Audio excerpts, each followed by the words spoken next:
শুরুতে আমরা আল্লাহ রাব্বুল ইজ্জা ওয়াল জালালের দরবারে শুকরিয়া জানাচ্ছি, যিনি আমাদেরকে আমাদের প্রিয় মাতৃভূমি বাংলাদেশ থেকে হাজার হাজার কিলোমিটার দূরে সূর্যোদয়ের দেশ জাপানের টোকিওর এই হলরুমে একত্রিত হওয়ার সুযোগ করে দিয়েছেন। আমরা সবাই পড়ছি কালিমাতুশ শুকর, আলহামদুলিল্লাহ।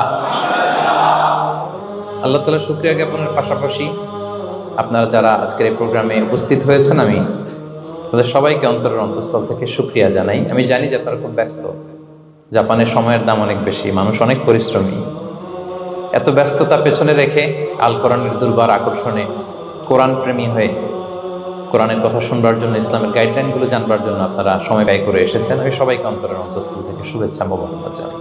আমরা সবাই সুখী হতে চাই, কেউ কষ্টে থাকতে চাই না, কারণ মানুষ সুখের কাঙ্গাল, সবাই সুখের প্রত্যাশী।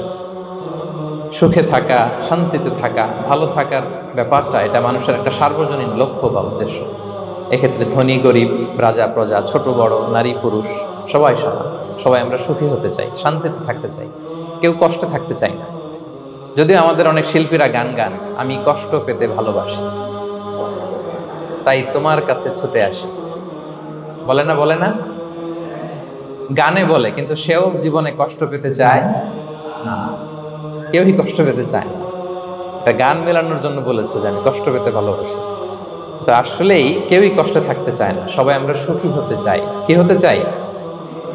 কেউই কষ্টে থাকতে চাই না। কিভাবে আমরা একটা সুখী সমৃদ্ধ জীবন পেতে পারি, এই টপিকের উপর আজকে আমরা কিছু কথা বলবো। কোরআন আমাদেরকে কি গাইডলাইন দিয়েছে, ইসলাম আমাদেরকে কি জানিয়েছে, কিভাবে চললে আমরা এই পৃথিবীতে সুখে থাকতে পারি এবং জান্নাতেও আনন্দে থাকতে পারি, এটা জানার দরকার আছে না নাই? বলেন। সুখ বিষয়টা এত জরুরি, এত গুরুত্বপূর্ণ যে ইউনাইটেড নেশনের জেনারেল অ্যাসেম্বলি প্রতি বছর মার্চের 20 তারিখে দ্য ইন্টারন্যাশনাল হ্যাপিনেস ডে হিসেবে ঘোষণা করেছে, মানে আন্তর্জাতিক সুখ দিবস। কি দিবস? আন্তর্জাতিক সুখ দিবস হিসেবে ঘোষণা করেছে। এবং তারা একটা জরিপ করে যে পৃথিবীর কোন দেশের লোকেরা বেশি সুখী। তো সে জরিপে বিশ্বের সবচেয়ে সুখী দেশের তালিকায় টানা কয়েকবার যে দেশটায় নাম উঠে এসেছে সেটা হচ্ছে ফিনল্যান্ড। নাম শুনেছেন? এটা হচ্ছে নর্দার্ন ইউরোপের একটা দেশ, স্ক্যান্ডিনেভিয়ান কান্ট্রিজের একটা, ফিনল্যান্ড। সে জরিপে উঠে এসেছে যে ফিনল্যান্ডের লোকেরা নাকি বেশি সুখী। তো আজকে আমরা দেখবো কারণ কি, তাদের তো সুখের কারণ। ফিনল্যান্ডে একটা ইউনিভার্সিটি আছে, ইউনিভার্সিটি অফ হেলসিঙ্কির একজন রিসার্চার জেনিফার ডি পাওলা, সে 2টা কারণ উল্লেখ করেছে বেসিকলি, যে বারবার ফিনল্যান্ডের নাম উঠে আসছে কেন, কেন তারা সুখী। তো প্রথম যে কারণটি সে আইডেন্টিফাই করেছে সেটা হচ্ছে তাদের হেলদি লাইফস্টাইল। তারা হেলদি লাইফস্টাইলে অভ্যস্ত, প্রকৃতির সাথে তাদের নিবিড় একটা সান্নিধ্য আছে এবং সেই সাথে স্বাস্থ্যসম্মত তাদের কর্মজীবন। হেলদি লাইফস্টাইলের কারণে তারা হ্যাপি। তো আমি খুঁজে দেখলাম যে এখন ফিনল্যান্ডের লোকেরা হেলদি লাইফস্টাইলের কথা বলে, যেটা বিষ্ণু ইসলাম 1500 বছর আগেই আমাদেরকে জানিয়ে গিয়েছে। ঠিক কিনা বলেন? আপনি যদি বিষ্ণু ইসলামের বায়োগ্রাফি একটু চেক করেন, দেখবেন যে কতটা অর্গানিক লাইফ বিষ্ণু ইসলাম লিড করেছেন। প্রকৃতির সাথে বিষ্ণু ইসলামের সম্পর্ক যে কতটা নিবিড় ছিল, আপনি শুনলে অবাক হবেন। ওনার শৈশবের দিকে যদি আমরা তাকাই, আমরা দেখবো যে তিনি মক্কায় জন্মেছেন ঠিকই, কিন্তু মক্কায় বড় হননি। বড় হয়েছেন বনু সাদে। জানেন আপনারা? হালিমাতু সাদিয়া দুধ পান করানোর জন্য মক্কা থেকে বিষ্ণু ইসলামকে সেই তায়েফ পেরিয়ে আরো 70-80 কিলো দূরে বনু সাদ, যেখানে ধুধুমরু প্রান্ত, সুবিশাল আকাশ, বিস্তীর্ণ জমিন, বড় বড় পাহাড়, এরকম একটা মরুপল্লীতে বিষ্ণু ইসলামের শৈশব কেটেছে। দেখেন প্রকৃতির সাথে বিষ্ণু ইসলামের জীবনের কতটা নিবিড় সান্নিধ্য ছিল, কতটা সুনিবিড় সম্পর্ক ছিল। এরপর সেখান থেকে যখন চলে আসলেন, he started his career as a shepherd, রাখাল হিসেবে ক্যারিয়ার শুরু করলেন।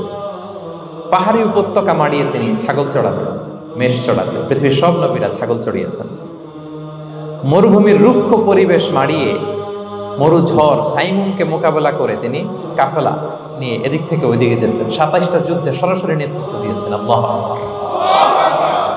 পাহাড়ে উঠতেন, মরুদ্যানে হাঁটতেন, খেজুরের বাগানে ঘুরতেন, তৃষ্ণা লাগলে কুয়া থেকে পানি তুলে খেতেন। এর চেয়ে অর্গানিক লাইফ আর হতে পারে ভাই? আওয়াজ করে বলেন, হতে পারে? ইভেন যেখানে ঘরের ভেতরে ঘুমাতেন, ঘরটাও ছিল খেজুর পাতার ছাউনি দিয়ে, খেজুরের পাতা, ডাল, ছোবড়া এগুলো দিয়ে বালিশ তোষক জাজিম বানিয়ে শুতেন, আর সবসময় অর্গানিক খাবার খেতেন। সুবহানাল্লাহ। তাহলে ফিনল্যান্ডের লোকেরা সবচেয়ে বেশি সুখী তাদের হেলদি লাইফস্টাইলের কারণে, প্রকৃতির সাথে নিবিড় সম্পর্ক।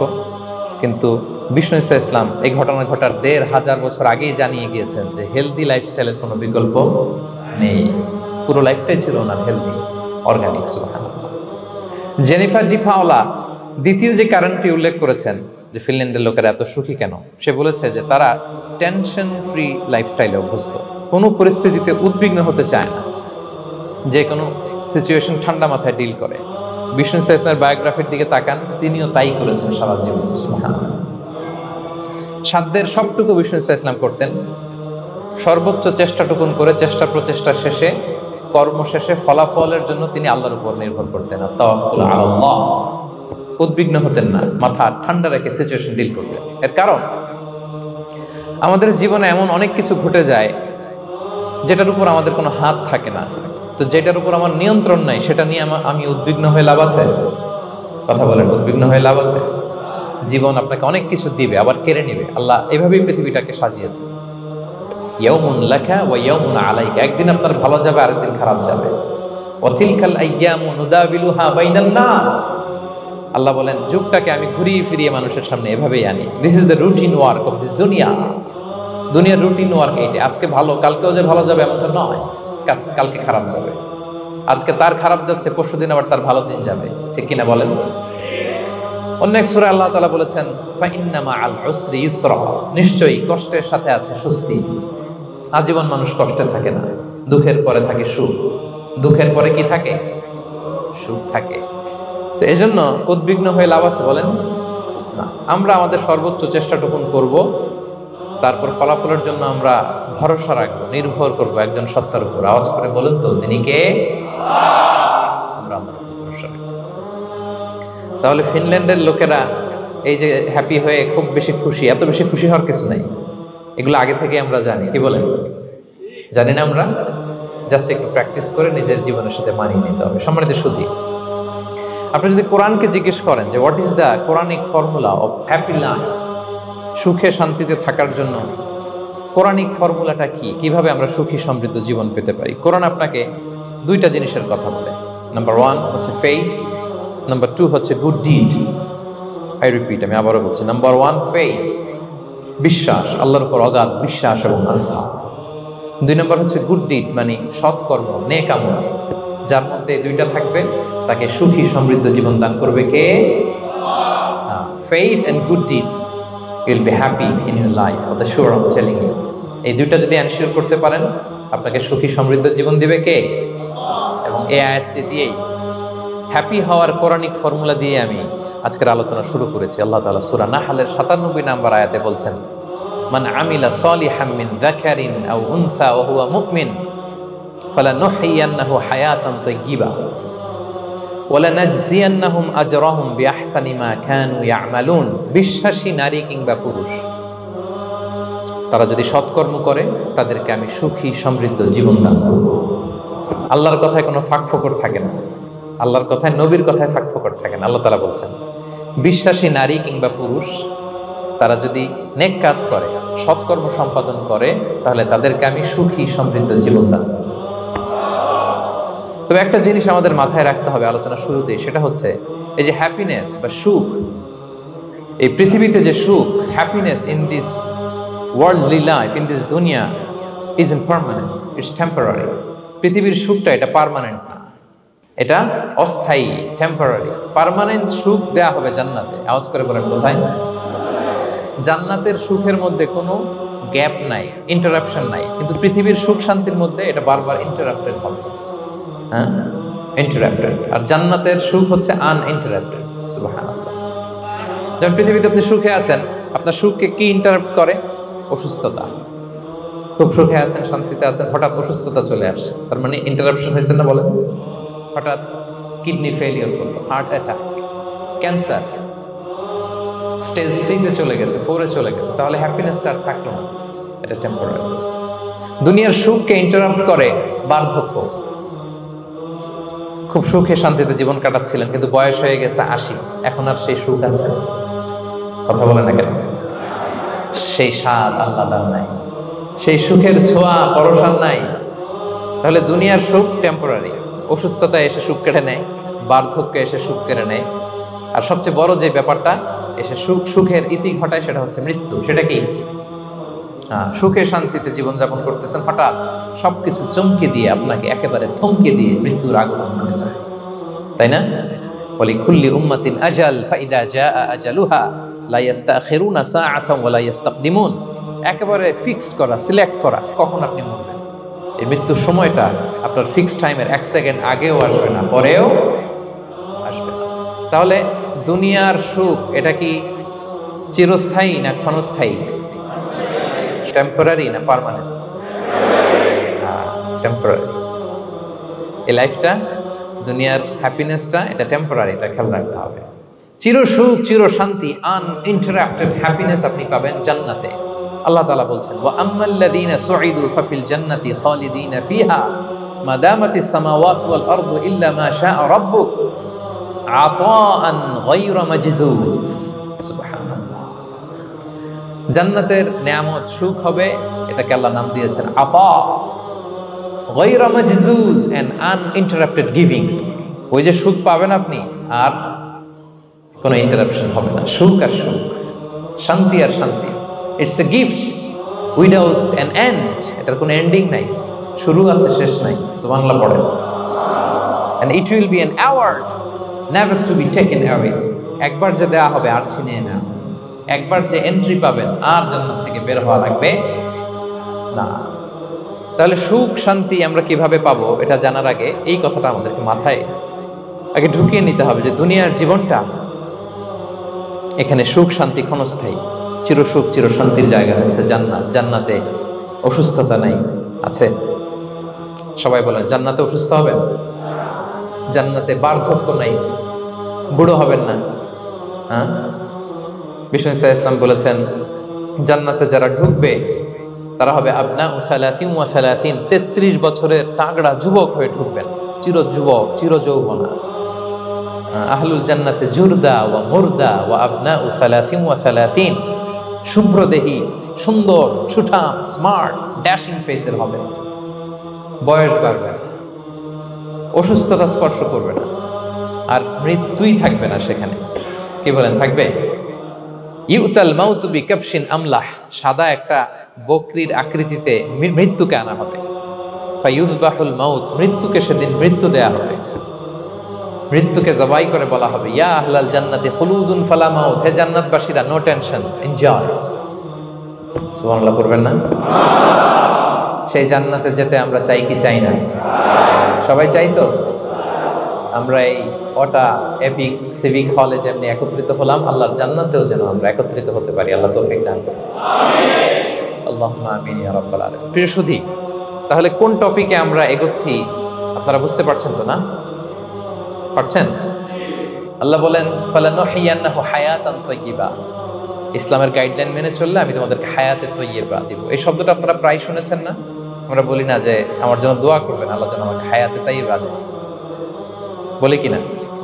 অনেক মাশায়েখদের কাছে দোয়া চাইলে দেখবেন যে ওনারা বলে যে আল্লাহ তোমাকে হায়াতে তাইয়্যিবা নসিব করুন, বলে না?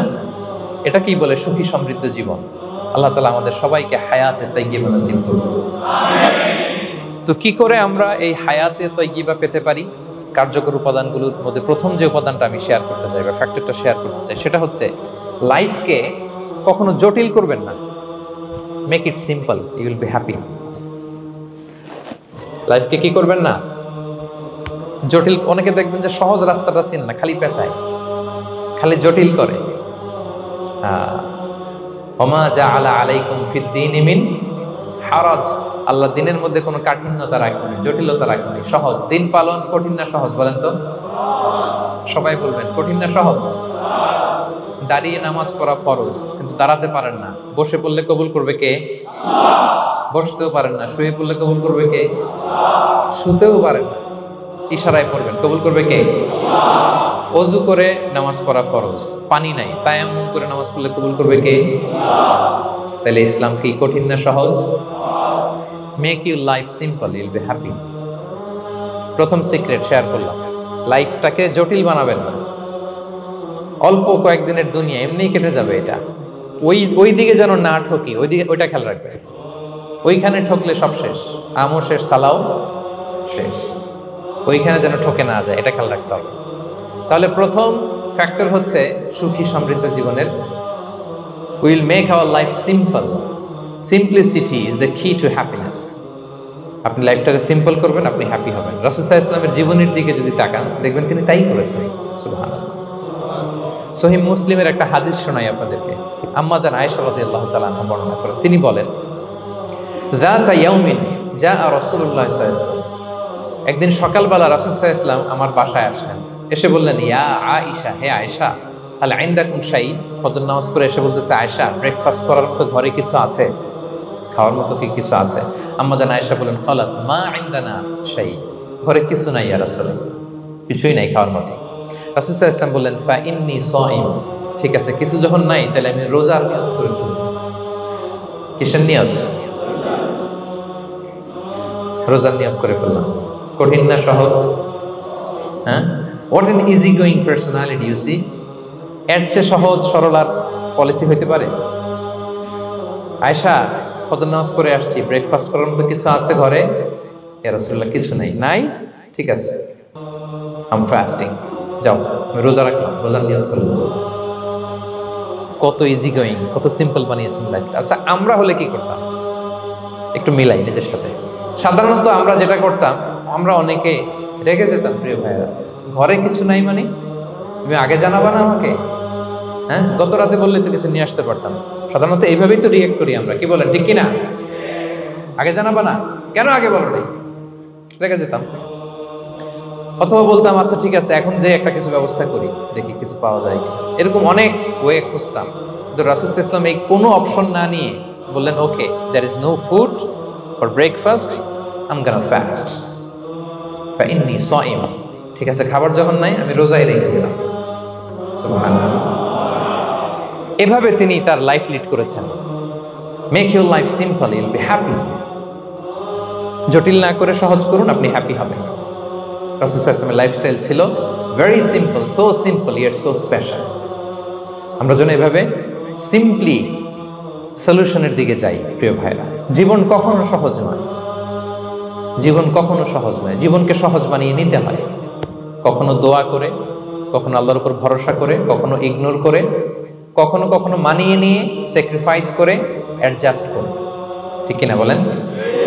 জীবন সহজ নয়, সহজ করে নিতে হয়, মানিয়ে নিতে হয়, অ্যাডজাস্ট করতে হয়, স্যাক্রিফাইস করতে হয়। তাহলে প্রথম যে ফ্যাক্টরটা, সুখী সমৃদ্ধ জীবনের প্রথম ফ্যাক্টর যেটা আমি আজকে শেয়ার করলাম, সেটা হচ্ছে simplicity is the key to attain happiness in life. আপনি যদি সিম্পলিসিটিতে বিশ্বাসী হন, দেখবেন হ্যাপি। মানলেই সুখ, হ্যাঁ, আর মনে নিলেই ঝামেলা। মেনে নিলেই শান্তি, আর মনে নিলে, এখন মনে নিবেন না মেনে নিবেন? মেনে নিব। সিচুয়েশনকে এইভাবে আমরা ঠান্ডা মাথায় ডিল করি। কথা কি ক্লিয়ার? আলহামদুলিল্লাহ।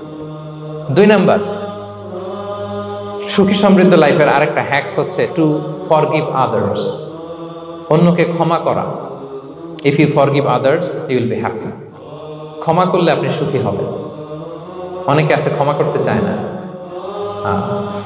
কঠিন হৃদয়, পাথরের মতো শক্ত হৃদয়, মাফ করতে চায় না কাউকে। উনি আবার মুনাজাতে বসলে, আল্লাহ আল্লাহ আমারে মাফ করো, আল্লাহ আমারে ক্ষমা করো, কাঁদতে কাঁদতে বুক ভাসায়। উনি ক্ষমা চায়, মাগার উনি কাউরে ক্ষমা করে। এরকম ডাকাত আছে না নাই? চিন্তা করছেন? উনি ক্ষমা চায় আল্লাহর কাছে, কিন্তু উনি ক্ষমা করেন না। প্রিয় ভাইরা, ক্ষমা করুন। যে ক্ষমা করে সে ক্ষমা পায়। আচ্ছা, একটু চোখটা বন্ধ করে, চোখ বন্ধ করলাম আমি, জানা অজানা পাপের পাহাড়ের দিকে তাকালাম। এবার একটু চিন্তা করেন যে কি পরিমাণে ক্ষমা আল্লাহর পক্ষ থেকে আমার জন্য প্রয়োজন। চিন্তা করেছেন? এবার চোখ খুলুন, পাপের পাহাড়ের দিকে একটু তাকান। আপনার জানা অজানা যে পাপের পাহাড়, তাকান এবং ভাবুন এগুলোর জন্য কি পরিমাণে ক্ষমা আল্লাহর পক্ষ থেকে আপনার দরকার, প্রয়োজন। সেই প্রয়োজনের তাগিদে হলেও ক্ষমা করুন। খেয়াল রাখবেন, যে ক্ষমা করে সে ক্ষমা পায়, যে অন্যকে ক্ষমা করে না সে ক্ষমা পায় না। তাহলে আল্লাহর কাছে ক্ষমা চাওয়ার আগে আপনি আপনার পাশের লোকদেরকে ক্ষমা করবেন। পারা যাবে তো ইনশাআল্লাহ? ক্ষমা এটা সবাই করতে পারে না, এটা অনেক বড় মহৎ গুণ। যার হৃদয় বড় সে ক্ষমা করতে পারে।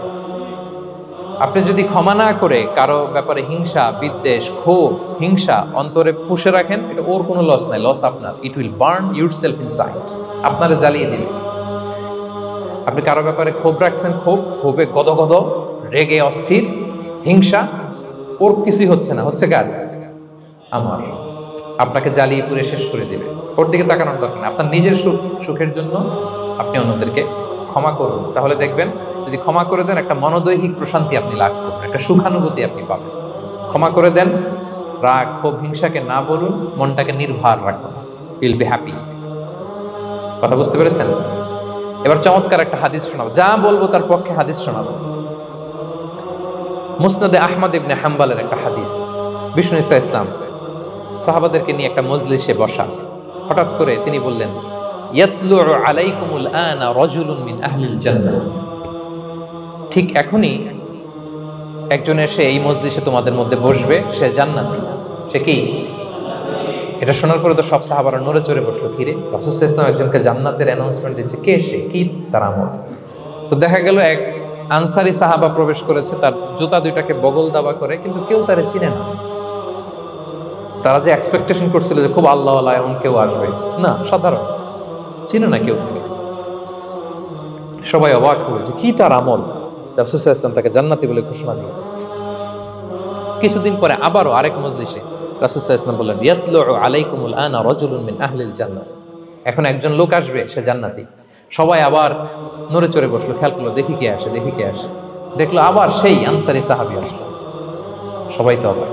তার কিছুদিন পরে আরেক মজলিসে রাসূল সাল্লাল্লাহু আলাইহি ওয়াসাল্লাম বললেন, ইয়াতলুউ আলাইকুমুল আনা রাজুলুন মিন আহলিল জান্নাহ। এক লোক আসবে এখন, সে জান্নাতি। সবাই অবাক, দেখি কে আসে, আবার সেই আগের লোকটি আসে। সুবহানাল্লাহ। সাহাবীরা অবাক, সবচেয়ে বেশি অবাক হয়েছেন আব্দুল্লাহ ইবনে আমর ইবনে আল-আস রাদিয়াল্লাহু তাআলা। তিনি অবাক হলেন, ঘটনা কি? কারো ব্যাপারে তো নবীজি এমন বলেন না, কি তার আমল, কি তার গোপন রহস্য, দেখি তো খুঁজে বের করা যায় কিনা। তিনি ওই সাহাবীর বাড়িতে গেলেন, যে কৌশল করে একটা কথা বললেন, প্রিয় ভাই, আমি তোমার ঘরে মেহমান হতে চাই। অনেকদিন ধরে আমার আব্বার সাথে আমার একটু মনোমালিন্য, বাসায় না থেকে তোমার বাসায় থাকবে। আসলে মনোমালিন্য এখন হয় নাই, আগে হয়তো কখনো হয়েছে। ওইটাকে একটু কৌশল করে বলাকে আরবিতে তাওরিয়া বলে। কি বলে? তাওরিয়া, মানে একটু টুইস্ট করে কথা বলা, মিথ্যা হয় না, এটা তাওরিয়া বলে। তো আরবরা তো, সাহাবারা তো মেহমান পেলে খুশি হতেন। তিনি বললেন, হ্যাঁ অবশ্যই মেহমান হবেন, আহলান ওয়া সাহলান, আসুন। 3 দিন ওই সাহাবীর বাড়িতে তিনি থাকেন। খেয়াল করলেন কি করে না করে, ইবাদত, শেষ রাতে, মাঝরাতে। কিন্তু তিনি হতাশ, অনেক খেয়াল করার পরে হতাশ। না, যেই আশা নিয়ে আসছি এরকম কিছুই দেখা যাচ্ছে না। শেষমেশ 3 দিন পরে তিনি খুলেই বললেন যে, ভাই আসলে তেমন কিছু হয় নাই আমার বাবার সাথে, যে কারণে আমি তোমার বাসায় এসেছি। আমি এসেছি তোমাকে ফলো করবার জন্য। ফলো করবার জন্য? কারণ কি? তখন তিনি বললেন, 3টা ভরা মজলিসে বিষ্ণু সাল্লাল্লাহু আলাইহি ওয়াসাল্লাম তোমাকে জান্নাতি বলে ঘোষণা দিয়েছে। আমি দেখতে চেয়েছি যে তুমি কি আমল করো, কি তোমার এমন আমল যে কারণে তুমি জান্নাতি, একটু দেখার জন্য এসেছি। রাসূল সাল্লাল্লাহু আলাইহি ওয়াসাল্লাম তোমাকে 3 বার জান্নাতি বলে ঘোষণা দিয়েছে, কিন্তু দেখলাম না, তুমি নামাজের সময় নামাজ যাও, শেষ সাথে তাহাজ্জুদ করো, তাও 2-4 রাকাত, কোনোদিন করো কোনোদিন করো না, কোরআন তেলাওয়াত করো, দান সদকা, স্বাভাবিক করো, অস্বাভাবিক কিছু না, আমাদের মতোই, কখনো কখনো আমাদের চেয়েও কম। তো কি তোমার গোপন রহস্য? ওই সাহাবী বলে, আমিও জানি না। কেন যে নবী সাল্লাল্লাহু আলাইহি ওয়াসাল্লাম বলছে আমিও জানি না। তবে তবে তবে একটা ব্যাপার আমি মনে করি, হয়তো এটা আল্লাহর কাছে পছন্দনীয় হতে পারে। এইবার তো আব্দুল্লাহ বলে, ওই তবেটা কি বলবে? সেটা কি? একটা আমল তুমি করো, এটা হয়তো আল্লাহর ভালো লাগতে পারে, সেটা কি আমাকে বলবে? তখন সেই আনসারী সাহাবী বলল যে, আমি প্রতিদিন যখন রাতে বিছানায় ঘুমোতে যাই, আমি ঘুমোতে যাওয়ার আগে সবাইকে ক্ষমা করে তারপর বিছানায় যাই। আমি কারো ব্যাপারে আমার অন্তরে, আমার হৃদয়ে কোনো হিংসা, বিদ্বেষ, ক্ষোভ, রাগ পেলে পুষে রাখি না। আমি ওই দিনেরটা ওই দিন মিটাই ফেলি। আল্লাহরে বলি, আল্লাহ আজকে আমার যে কষ্ট দিয়েছে, জুলুম করেছে, যার সাথে আমার মনোমালিন্য হয়েছে, কারো ব্যাপারে কোনো কমপ্লেইন, অভিযোগ, রাগ, ক্ষোভ কিংবা হিংসা আমার হৃদয়ে নাই। আল্লাহ আমি সবাইরে মাফ করে দেব। এইটা বলে আমি বিছানায় ঘুমাতে যাই। আল্লাহু আকবার। আব্দুল্লাহ ইবনে আমর ইবনে আল-আস বলেন, হাদা হুয়া, আরে এটাই তো। এটাই তো সেটা, যেটা তুমি ছোট আমল মনে করো সেটা এত সহজ নয়। আমরা অনেকেই হয়তো এটা পারি না, তুমি পেরেছো। এজন্যই আল্লাহ তাআলা তোমার মর্যাদা বাড়িয়ে দিয়েছে। সুবহানাল্লাহ।